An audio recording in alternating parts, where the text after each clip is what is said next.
ગુજરાત પ્રદેશ ભાજપ સમિતિ દ્વારા ગત બુધવારના રોજ CR પાટીલ સાહેબ, પ્રદેશના સંગઠન મહામંત્રી રત્નાકરજી, સૌરાષ્ટ્ર ઝોનના ઇન્ચાર્જ મહામંત્રી વિનોદભાઈ ચાવડાની સૂચનાથી ગત બુધવારના રોજ માર્કેટિંગ યાર્ડના તમામ સભ્યોની સેન્સ લેવા માટે પ્રમુખ અને ઉપપ્રમુખને નિમવા માટે સેન્સ માટે આવ્યા હતા ભાઈ પ્રદીપભાઈ ખીમાણી, હસમુખભાઈ હિંડોચા અને અમીબેન પરીખ. આ ગુજરાત પ્રદેશના આગેવાનો તમામ સભ્યોને વ્યક્તિગત પણ મળ્યા હતા અને જેમને સામૂહિકમાં મળવું હતું એમને સામૂહિકમાં પણ મળ્યા હતા. અને આ બધે અહીંથી તમામ સભ્યોની જિલ્લા ભાજપના પ્રમુખ, મહામંત્રી, દરેક મંડળ એટલે કે લોધિકા અને રાજકોટ તાલુકાના મંડળ પ્રમુખ, બંને મહામંત્રીની સેન્સ લેવામાં આવી હતી. અને આ બધી વિગતવાર રિપોર્ટ ગુજરાત ભાજપ પ્રદેશ સમિતિને સુપ્રત કર્યો હતો. આ રિપોર્ટના આધારે તમામ પ્રદેશના આગેવાનોએ મનન કરી અને જે નિષ્કર્ષ પર આવ્યા હતા એના આધારે આજે જિલ્લા ભાજપ પ્રમુખ અલ્પેશભાઈ ઢોલરિયાને મેન્ડેટ અને વ્હીપ ત્યાંથી સુપ્રત કર્યા હતા. અને જિલ્લા ભાજપ પ્રમુખ અલ્પેશભાઈ ઢોલરિયાને જિલ્લા ભાજપ પ્રભારી ધવલભાઈ દવે અને ગુજરાતના ભાજપ ઉપાધ્યક્ષ ભરતભાઈ બોગરાની સૂચનાથી આજે મેન્ડેટ લઈ અને મારે અહીંયા ઉપસ્થિત થવાનું થયું છે. ત્યારે અત્યારે મળેલી બેઠકમાં તમામ સભ્યોની હાજરીમાં ગુજરાત ભાજપ પ્રદેશ સમિતિનો વ્હીપ, મેન્ડેટ અને એ વાંચી સંભળાવવામાં આવ્યો છે. અને સર્વાનુમતે તમામ લોકોએ આ નિર્ણયને વધાવી લીધો છે. જે કંઈ હરીફ એવા મિત્રો જેની ઈચ્છા હતી કંઈક ચેરમેન કે વાઇસ ચેરમેનમાંથી, એ લોકોએ પણ એક જ વાત કરી છે કે ગુજરાત ભાજપ પ્રદેશ સમિતિના આ નિર્ણયને અમે દિલથી વધાવીએ છીએ. એટલે હમણાં હવે ચૂંટણી પ્રક્રિયા પણ શરૂ થશે અને સર્વાનુમતે પ્રમુખ તરીકે પુનઃ જયેશભાઈ બોગરાની નિમણૂક કરવામાં આવી છે. વાઇસ ચેરમેન તરીકે વિજયભાઈ કોરાટને પસંદગી કરવામાં આવી છે. અને બંને મિત્રોને ગુજરાત પ્રદેશ ભાજપ સમિતિના પ્રમુખ CR પાટીલ સાહેબ વતી, રત્નાકરજી વતી અને વિનોદભાઈ ચાવડા વતી તથા ધવલભાઈ દવે અને અલ્પેશભાઈ ઢોલરિયા વતી મેં શુભકામના પાઠવી છે. અને એક વાત સ્પષ્ટ છે કે રાજકોટ જિલ્લાની 3 મુખ્ય સહકારી સંસ્થાઓ, રાજકોટ ડેરી, રાલો સંઘ અને માર્કેટિંગ યાર્ડ, અહીંયા હાલમાં કોઈ જૂથવાદ નથી. તમામ નિર્ણયો સર્વાનુમતે થાય છે, તમામ પસંદગી સર્વાનુમતે થાય છે. ને પ્રદેશ ભાજપ વતી જે કાંઈ નિર્ણય આવે છે ને તમામ લોકો સર્વસંમતિથી વધાવી લે છે. આજે પણ અહીંયા જે માર્કેટિંગના સભ્યો વચ્ચે જે એકતાનું પ્રદર્શન થયું છે, જે આપ સૌએ પણ નિહાળ્યું છે, કોઈ વાદ નથી, કોઈ વિવાદ નથી, કોઈ જૂથવાદ નથી.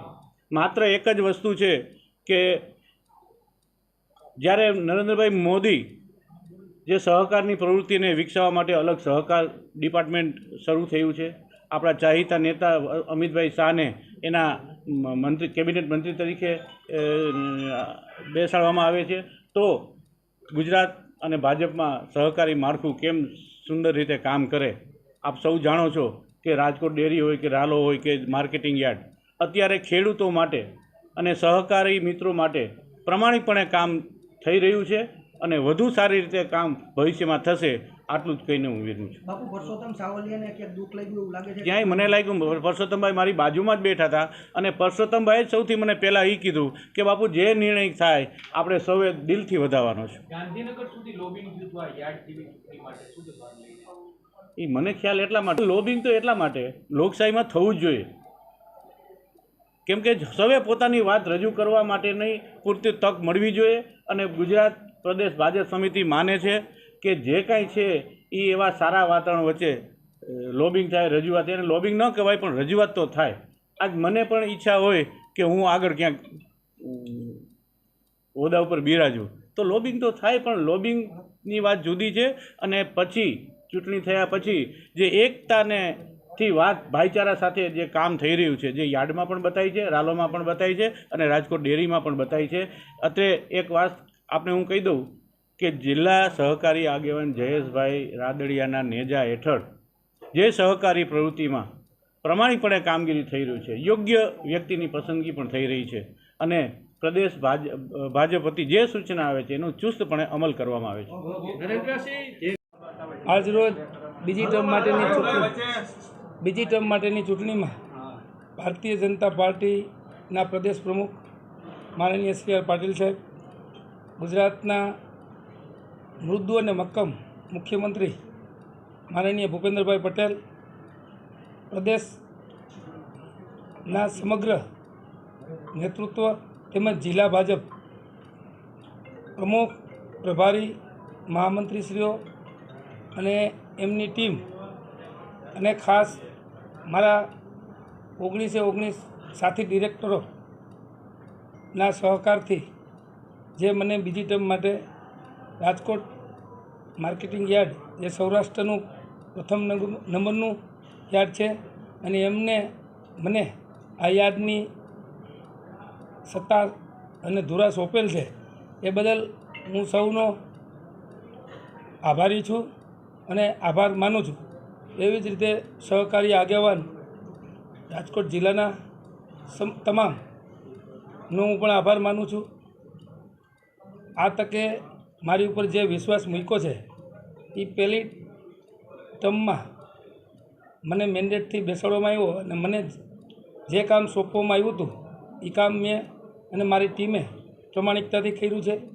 આવનારી ટર્મમાં પણ આ અમારી 19 જણાની ટીમ છે એ પણ એક સાથે અને એક નિર્ધારથી રાજકોટ યાર્ડ ગુજરાતમાં પહેલા નંબરે કેવી રીતે આવે એના તમામ પ્રયાસો કરશું. અહીંયા કોઈ જાતનું રાજકીય દાવપેચ આ યાર્ડમાં છે નહીં અને બીજાના દાવપેચ ચાલશે નહીં. માત્ર ને માત્ર ભારતીય જનતા પાર્ટીના જે વિચારસરણી છે અને અંતિમ લોકો સુધી, ખેડૂતો સુધી, મજૂરો સુધી જે લાભ મળવો જોઈએ સરકારનો, યાર્ડનો, એ તમામ લાભ આપવા અમે કટિબદ્ધ છીએ અને મારી ટીમ મને જે ગઈ ટર્મમાં પૂરો સહકાર આપ્યો હતો એવો જ સહકાર બીજી ટર્મમાં આપશે એની મને ખાતરી છે. આગલા 2.5 વર્ષમાં કયું મહત્વનું કામ કર્યું હતું ને હજી શું કામ બાકી પૂર્ણ કરશો?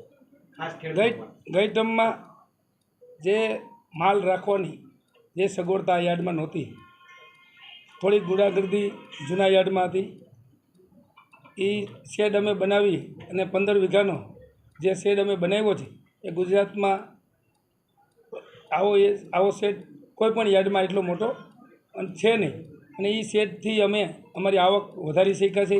ખેડૂતો સૌરાષ્ટ્રના અને રાજકોટ, લોધિકા, પડદરી તાલુકાના ખેડૂતોને આ યાર્ડ ઉપર જે ભરોસો બેઠો છે એ ભરોસો કાયમ રહેશે એની હું ખાતરી આપું છું. સબ યાર્ડમાં જે ગુંડાગર્દી અને જે અગવડતા હતી એ અગવડતા સંપૂર્ણ નાબૂદ કરી છે અને હું ખાતરીથી કહી શકું કે ત્યાં કોઈ પણ નાનો માણસ આવે એને કોઈ કનડગત નથી.